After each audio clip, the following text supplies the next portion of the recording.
Oke guys, welcome back to Crypto Indonesia bersama gue Toshi, di mana kita akan membahas segala sesuatu yang berhubungan dengan cryptocurrencies dan blockchain.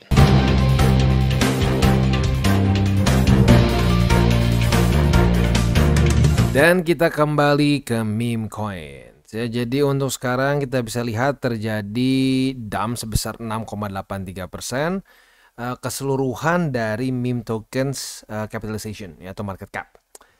Gede nggak? Lumayan ya, tetapi kalau gue lihat kayaknya lebih parahnya ini drop karena yang small capsnya ya. Tetapi yang dua paling atas, Dogecoin dan Shiba Inu, surprisingly acts a bit like just another altcoin saja ya. Kalau kayak di sini kan ada dog with head ya, ada PP, ada Bonk. Ini rata-rata ya, kalau Bonk nggak terlalu parah lah ya, mirip-mirip Doge. Tapi yang kayak sampai puluhan belasan persen tuh yang cenderung small cap sampai mid cap gitu. Jadi sepertinya meme coins, terutama dua lah, top 2 dari meme coins ini mulai act as like altcoin saja in general begitu ya. Nah, jadi itu mungkin yang satu hal yang menarik dibandingkan dengan cycle kemarin. Karena kalau di cycle kemarin ada ada a very distinct difference gitu dibandingkan antara meme coins dengan altcoins. Secara price action ya, pure dari price action. Kalau fundamental tentunya ada besar perubahan, ada besar perbedaannya sampai sekarang. Tapi kalau kita ngomongin soal price action dari meme coins against altcoins di season ini atau di cycle ini mirip-mirip ya, mirip-mirip yang si topnya mereka ya. Quite surprising. Oke, hari ini kita akan bahas meme coins, tetapi sebelum kita masuk ke pembahasannya seperti biasa, gua harus disclaimer dulu. Bahwa semua konten DTCI bukanlah financial advice, ini semua bentuknya adalah edukasi ya. Dan untuk meme coin sendiri, gue pribadi tidak melihat sebagai suatu peluang jangka panjang. Gue harus jelaskan apa jangka panjang. Ya, jangka panjang itu yang kita bisa hold sampai, kesannya kita nggak TP-TP pun nggak masalah gitu ya. Bisa 1 cycle, 2 cycle, bahkan seterusnya. Itu adalah kategori yang mungkin di hold, yang selalu di hold untuk Bitcoin dan Ethereum buat gue pribadi. Dan beberapa alts lain lah ya. Nah, tetapi alts lain yang secara fundamental bagus pun nggak selalu masuk ke jangka panjang. Bisa aja kita ada yang dilepas, ada yang enggak begitu. Nah, itu definisinya ya. Jangka panjang benar-benar kesannya kita nggak TP di cycle ini pun kita lewatin 2 cycle masih oke ya. Nah, untuk meme coins gue masukin ke sebagai jangka pendek atau menengah. Pendek apa? Pendek pure TA ya. Kita buka misalkan posisi long, kita cari target TP kayak di DCWT. Itu jangka pendek. Jangka menengah adalah kita hold sampai cycle ini beres gitu ya. Kurang lebih ya, kalau dari teori 28 November kan cycle ini akan dekat-dekat beres itu di tahun depan di bulan November Desember. Itu secara statistik ya.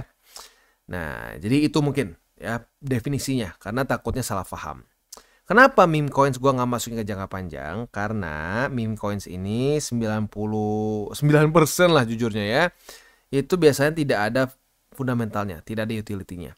Nah, ini sangat beresiko kalau kita hold sampai cycle selanjutnya, karena banyak sekali ya, bukan cuma banyak tapi banyak sekali meme coins yang mati dan tidak pernah keluar lagi namanya. Salah satunya yang paling gue suka, masih sering gue gue menyek gitu ya. Apa menyek ya, masih sering gue ejekin lah gitu ya. Yaitu adalah Buff Doge ya. Buff Doge ini komunitasnya jujurnya dulu kayak kultus jujurnya. Masuk kayak kultus ya. Mereka tuh banyak yang di dalamnya bilang ini akan mengalahkan Bitcoin, harganya akan lebih tinggi daripada Bitcoin, ini akan lebih banyak kepake dibandingkan dengan Ethereum. Ditanya kenapa, marah gitu. Enggak, pokoknya komunitas kami kuat katanya ya. Tim devnya udah rakpul pun atau ketahuan mau ngerakpul pun, mereka masih belain, mereka masih beli gitu ya. Nah, jangan sampai kayak gitu. Jangan sampai kalian nikah dengan meme coins. Profit boleh banget ya. Gua meme coins juga ada kok yang profit sampai puluhan ribu % ya. Arguably itu mungkin secara persentase dibandingkan dengan BTC ya. Bukan secara bentuk duit fiatnya berapa untungnya, tapi secara persentase pure mungkin lebih gede dari meme coins. Tetapi gua tahu dan gua sadar ya, meme coins itu bukan permainan jangka panjang itu, dan gua TP. Ya puji Tuhan gue TP karena udah profit dan sampai sekarang masih belum kena tempat gue TP gitu. Nah, jadi lagi-lagi itu ya, selama lu nggak nikah dengan meme coins, cuma mikir profit aja jangka menengah sampai pendek, nggak masalah. That's very good bahkan. Ya, tinggal alokasinya aja, jangan terlalu ekstrim begitu ya. Oke, langsung aja kita masuk ke chartingnya. Yang pertama adalah Dogecoin. Seperti biasa, Dogecoin berhasil bertahan di buy limit ketiga, yaitu di angka 0,14 dolar alias di 14 sen. Ya, ini sudah jadi support yang cukup lama. Walaupun kemarin MA50 jebol, tapi untungnya ini masih bisa bertahan ya. Jadi kalau untuk posisi spot dari Dogecoin ya di 0,14 ya, itu untuk buy limit terakhir. Kalau sampai jebol ya kita harus charting baru ya. Itu untuk posisi spotnya. Untuk posisi futuresnya, retest pertama sudah terjadi di 0,14 ya. Nah, kalau sampai besok daily close dari Dogecoin masih di atas dari 0,142, maka kita bisa limit posisi long di sini kalau terjadi retest kedua. Nah, target TP-nya adalah di MA50 atau bisa juga di MA20 kalau sudah terjadi dead cross ya. Itu setup untuk posisi longnya. Untuk posisi shortnya apabila terjadi retest 1, retest 2 antara di MA20 atau 50, kita bisa pertimbangkan untuk buka posisi short. Target TP-nya apa? Ya otomatis target TP-nya di struktur 0,142. Itu untuk Dogecoin. Lalu selanjutnya adalah Shiba Inu. Shiba Inu sedikit lebih galau tetapi not that bad jujurnya ya, not that bad. Kalau secara persentase sih ya mungkin kerasanya pengen muntah, tapi kalau kita ngomongin soal apa ya, ya kita bandingin sama alt biasa, ini kerasanya kayak alt sebanyak yang begini juga gitu. Dan makanya kemarin sih Shiba Inu sebenarnya kalau buat lu yang masih dapetnya di bawah, secara ini ya, kalau secara SOP kita, lu harusnya udah kena TP di sini dan di sini. Ya, kalau ngikutin berarti harusnya sih dalam keadaan profitable karena sudah mulai turun dia kan ya. Ya apalagi karena sekarang basically udah runningnya di TP pertama, jadi otomatis TP keduanya udah profit ya. TP pertamanya ya untung tipis-tipis lah mungkin ya. Nah untuk posisi spotnya sayangnya tembus semua, jadi ya buy limit terdekat ya cuma di MA200, yaitu di angka baca sendiri nolnya kepanjangan 1367 ya. Nah untuk posisi futuresnya gimana? Untuk posisi futuresnya ini karena ada satu struktur baru, kita bisa jadikan untuk target TP. Apabila terjadi retest 1 which sudah terjadi hari ini dan besok terjadi retest kedua di 0,002244, kita bisa buka posisi short dengan target TP di 0,002105 ya. Tapi dengan syarat daily close dari Shiba di bawah dari struktur ini ya, di bawah dari 2244. Kalau dia benar di bawah 2244, kita bisa limit retest kedua kebuka posisi shortnya dengan target TP di yaitu 2105 ya. Posisi longnya tinggal kita balik saja logikanya. Retest 1, retest 2 di sini, kita bisa buka posisi long dengan target TP di 2244. Itu kurang lebih setup untuk di Shiba dan di Dogecoin ya. Nah, gua tahu pasti ada yang bilang gini, "Bang, aduh kalau Dogecoin sama Shiba Inu kan udah dari kapan gitu ya. Ini dari cycle kemarin, ini 2 cycle sebelumnya. Ada yang baru nggak, Bang? Ada yang pre-sale nggak?" Ya kita tahu lah memang sekarang masa-masa yang lagi enak banget buat pre-sale, buat launchpad, buat launch pool. Kayak kemarin gua ngebahas launch pool dari Bybit. Bukan launch pool, tapi launchpad dari Bybit ya. Terus juga gua udah pernah beberapa kali mention juga launch pool dari Binance gitu. Wah, emang enak banget ya. Nah, di sini lo bisa pertimbangkan ada satu yang namanya Dogeverse ya. Nah, untuk si Dogeverse ini sendiri masuknya ke dalam meme coins ya. Dan ya seperti biasa meme coins di sini ada nggak fundamentalnya? Ya cuma ngomongin staking sih biasanya, dan stakingnya pun fantastis supply-nya ya. Kalau gue pribadi melihat ini sebagai suatu peluang jangka pendek. Jangka pendeknya gimana? Seperti kita tahu pre-sale itu seringkali terjadi loncatan di awal ya, karena ya baru masuk ke market, jadi likuiditasnya semua masuk ke situ biasanya ya. Nah, saat dia nggak paham, lo bisa pertimbangkan untuk TP. Nah, TP-nya gimana? Tergantung lo masing-masing ya. Kalau buat lo yang konservatif, ya lo TP misalkan modal yang penting aman, terus sisanya profit dikit. Profit misalkan 20-30%. Nah, itu bisa gitu. Tapi mungkin buat lo yang lebih agresif, modalnya mungkin TP, ya nggak, kalau ngomong paling konservatif sih ya TP semua. Ada profit dikit ya udahlah gitu ya. Nah, tapi buat lo yang mungkin lebih agresif, TP modal ya, baru sisanya dijadiin cacing-cacing naga-naga gitu ya. Gitu sih biasanya cara terbaik. Supaya apa? Supaya modalnya beres dulu gitu, nggak pusing ya. Nah, kadang-kadang orang suka gini ya, pre-sale, launchpad, launch pool, udah ngepam, apa namanya, greedy ya, bahasa Indonesia apa ya, tamak atau apa, hawak gitu kalau Sundanya ya. Nah itu ya, itu jadi ujung-ujungnya buat kalian jadi lah jangan jual. Ujung-ujungnya bukannya cuma nggak profit ya, tetapi malah ya jadi minus gitu. Ada nggak? Ada yang kejadian kayak gitu ya.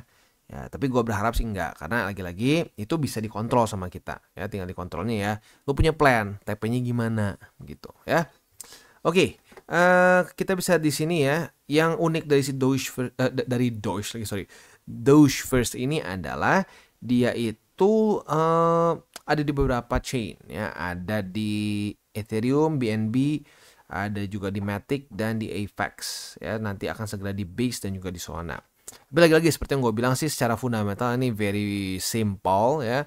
Yang lu lihat sendiri, ujung-ujungnya lebih fokusnya adalah supaya dia bisa listing di CEX. Nah, yang keren di sini adalah si Dogeverse ini rencananya listingnya di CEX. I don't know nih, maybe jangan-jangan kasusnya bisa dulu kayak si Sponge.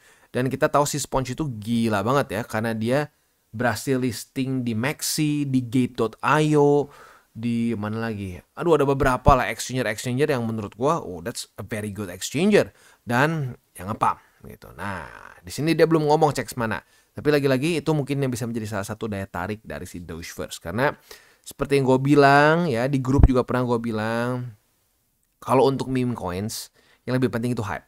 Kalau dia nge-hype, dia ngepam, udah lu profit, ya tinggal lu pinter-pinternya deh TP-nya gimana gitu ya. Kalau apa namanya, ngomongin jangka panjang ya, kita ngomongin fundamental at the end of the day, karena fundamental yang biasanya bisa jadi tolok ukur di mana bukan cuma fundamental dan utility, ada gunanya nggak beneran. Nah, itu yang bisa jadi tolok ukur untuk apakah token ini atau project ini bisa bertahan secara ya jangka panjang sesuai dengan namanya ya. Oke, itu yang pertama si Dogeverse ya. Cara belinya gampang, tinggal klik aja beli sekarang. Lu konekin MetaMask lu ya. Gua kasih contoh aja.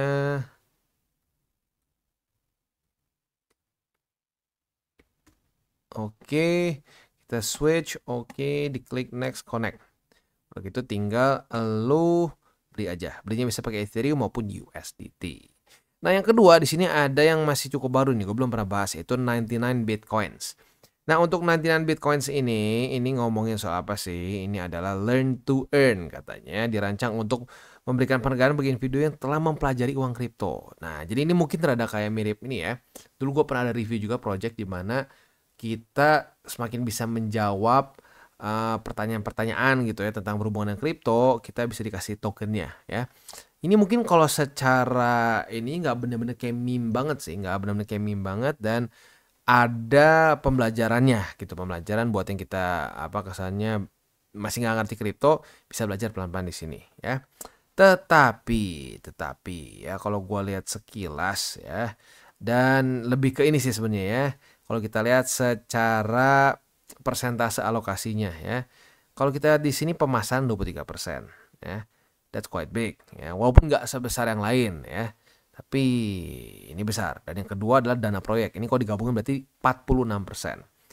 Kasarnya 46% dipegang oleh tim dev gitu. Jadi kalau menurut ini, dari data ini gue pribadi lebih ke jangka pendek ya.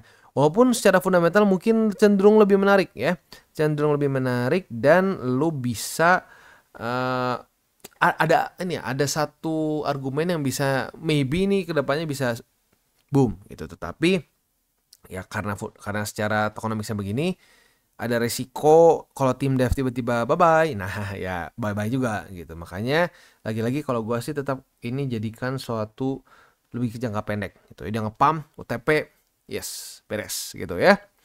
Nah, kalau kita lihat di sini lagi-lagi penekanan mereka sih ya, di kuartal 2 akan ada peluncuran DEX ya, dan di kuartal 4 akan listing di CEX. Maybe lu bisa kayak gini. Setengahnya lu TP waktu dia peluncuran DEX, ngepam, dan ngepam kedua saat listing di CEX, nah lu TP lagi gitu. Itu bisa dipertimbangkan begitu juga ya. Dan selain dari itu juga, lu bisa dapatkan di sini tuh kayaknya airdrop. Nah, benar, lu bisa dapatkan airdrop sampai Juli 19. Jadi masih ada waktu nih buat lu yang mau ya. Tinggal klik aja di sini ya, gimana lu enternya. Ya, intinya lu bisa dapatkan airdrop untuk yang untuk buat yang 99 Bitcoins. Ya, jadi lagi-lagi nih, yang 99 Bitcoins ini secara fundamental lebih menarik sebenarnya dibandingkan Dogeverse, tetapi ya, tokenomics-nya ya itulah ya ada begitu. Nah, tetapi kalau lu mau nggak ada resiko sama sekali ya gampang, tinggal ikutan aja yang airdropnya karena lu bisa mendapatkan airdrop dari si 99 Bitcoins ini ya. Oke. Jadi kurang lebih seperti itu gambarannya cara belinya sama purchase ya. Tinggal klik aja beli sekarang, masukin wallet lo dan seterusnya. Purchase sama kayak si Dogeverse. Nah, lebih seru mana sih bang? Meme coins atau presale yang non meme coins? Sulit juga sih sebenarnya ya. Kalau diomong meme coins tuh dia punya kayak ini, dia tuh nggak predictable gitu ya. Kadang-kadang kalau memang pas aja gitu ya, orang-orang kadang-kadang gini, orang-orang tuh kalau dikasih project yang technical, wah ini bergunanya bisa begini begini begini, panjang lebar tuh orang suka aduh nggak ngerti. Bisa aja demandnya lebih kecil, walaupun mungkin dia bisa lebih survive di market tuh bisa lebih lama. Tapi kalau memes itu kadang-kadang hajar lah lucu, pokoknya asal ada anjingnya pam beli naik aja ngepam gila-gilaan, tapi udahnya bisa ngedam. Nah, jadi ya makanya itu mungkin bisa lu pertimbangin masing-masing, tapi kalau gue pribadi tetap dua-duanya ini menurut gue adalah lebih ke jangka pendek ya. Jadi kurang lebih seperti itu untuk pembahasan meme coins kita pada hari ini. Semoga lu makin profitable ya, karena jujur nih banyak banget sekarang launch pool, launchpad, presale yang gue pribadi udah ngerasain profit gitu. Jadi kayaknya kalau lu terus ngikutin sih lumayan ya. Kalau gue pribadi ngerasa lumayan nih dari launch pool dan launchpad di cycle ini, bahkan a bit more dibandingkan dengan yang kemarin ya, di cycle kemarin maksudnya ya. Nah, jadi buat lu yang pengen ya silakan bisa langsung aja ikutan presale-nya, atau buat lu yang pengen akumulasi Shiba dan Doge juga bisa dipertimbangkan ya. Yang penting jangan lupa 3 golden rule, jangan pakai uang panas, jangan over leverage, dan berpikirlah jangka panjang untuk kripto. Dan bagi kalian yang belum mengikuti DCWT atau Daily Charting with Toshi, bisa klik di sini, di mana kita akan daily chart your favorite cryptocurrencies. Dan buat lo yang masih bingung cara baca TA, chart, dan hal-hal lain, bisa juga kita klik di sini tutorials with Toshi. Ya. Dan buat lo yang belum memiliki akun ya, di berbagai macam cryptocurrency exchange, bisa klik di bawah ada link kita, lo bisa pilih sendiri. Ya. Lalu selanjutnya jangan lupa juga untuk join Telegram group kita, di mana kita bisa ngobrol-ngobrol santai mengenai dunia cryptocurrency secara dua arah. So jangan lupa untuk like, subscribe, click the bell icon, and see you on the next video.